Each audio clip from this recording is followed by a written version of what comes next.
Gungun fairy world में आपका स्वागत है। परियों के देश में सोने का एक चमकता राजमहल था, जहां सुबह की रोशनी महल की दीवारों पर इस तरह नाचती थी जैसे आसमान अपने रंग बदल बदल कर गीत सुना रहा हो।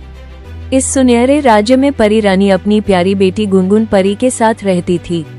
गुनगुन परी की हंसी से हवा में महक भर जाती थी और परियों के पंख और भी तेज चमकने लगते थे। पूरा परियों का देश उन दोनों की मुस्कान से रोशन था और हर कोई उन्हें अपनी रोशनी का केंद्र मानता था। लेकिन एक रात जब हवा बिल्कुल शांत थी और बादल लोरी गा रहे थे, आसमान में एक अजीब सा कंपन फैला। धीरे धीरे वो कंपन गरज में बदल गया और फिर एक भयानक चीख ने रात की शांति को चीर दिया।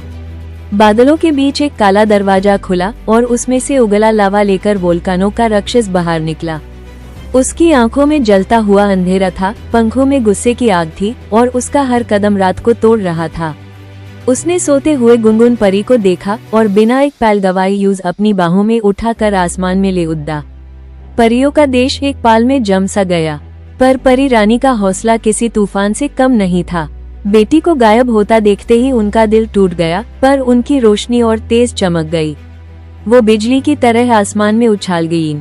उनके पंखों से ऐसी रोशनी निकली कि बादल सीधे होते गए, हवा रास्ता देने लगी और अंधेरे की दीवारें टूटने लगी। वो राक्षस के पीछा में आगे बढ़ती गईं, कभी हवा को फाड़कर, कभी बिजलियों को रोककर, कभी बादलों को धकेलकर। माँ का प्यार उनके पंखों की सबसे बड़ी ताकत बन चुका था।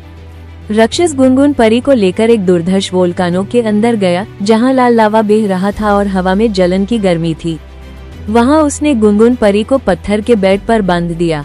गुनगुन परी अकेली थी, उसके चारों तरफ आग की सांसें, धुआं और अंधेरा। उसके छोटे से दिल में डर था, पर फिर भी उसने आंखें बंद की और सिर्फ एक चीज सोची, मेरी माँ जरूर आएगी। उस पल में उसके दिल में एक हल्का सा नूर जग उठा। धीरे धीरे वो नूर बढ़ता गया और वोल्कानो के सबसे गहरे अंधेरे को छेड़ने लगा। गुनगुन परी का डर रोशनी में बदलने लगा था। इस रोशनी को महसूस करते हुए परी रानी वोल्केनो में प्रवेश कर गईं। उनके आते ही हवा ठंडी पड़ने लगी, लावा की लालें पीछे हटने लगी और वोल्कानो का अंधेरा झुकने लगा। वो गुनगुन परी तक पहुंचा गईं, उसकी जंजीरें टूट गईं और माँ बेटी एक दूसरे से लिपट कर रो पड़ी। पर कहानी का सबसे भयानक पल अभी बाकी था। राक्षस उन्हें देख चुका था। उसने गरज कर आसमान की तरफ उड़ान भरी और उसकी सेना बादलों को चीर कर बाहर आई। बादलों के ऊपर वर्ल्ड का सबसे अजीब युद्ध शुरू हुआ। रोशनी और लावा, हवा और आग, पंखों की चमक और अंधेरे की चीख।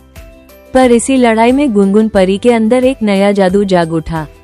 उसने अपने हाथ में एक हल्का सा उजाला महसूस किया, एक रोशनी जिसमें प्यार था, हिम्मत थी और माँ की दुआ की ताकत। वो रोशनी धीरे धीरे एक बीम में बदली और सीधे वोल्केनो के राक्षस के दिल तक पहुंचा गई।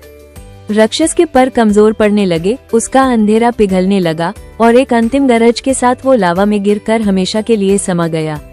आसमान शांत हो गया, परियों का देश फिर से चमक उठा। महल गीतों से भर गया, फूल खिल उठे और आसमान ने माँ बेटी पर रोशनी की बारिश कर दी।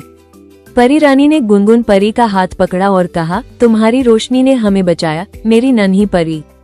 और इस पूरी कहानी से हमें ये सीखने को मिलता है कि नन्ही गुनगुन परी ने जैसे अपनी सूझबूझ और हौसले से वोल्कानो के राक्षस को हरा दिया, वैसे ही हमें भी जिंदगी की परेशानियों में अपना हौसला बनाए रखना चाहिए। डरने की जगह अपने ऊपर विश्वास करना चाहिए, क्योंकि जो अपना हौसला नहीं छोड़ता, वो हर अंधेरे को रोशनी में बदल देता है।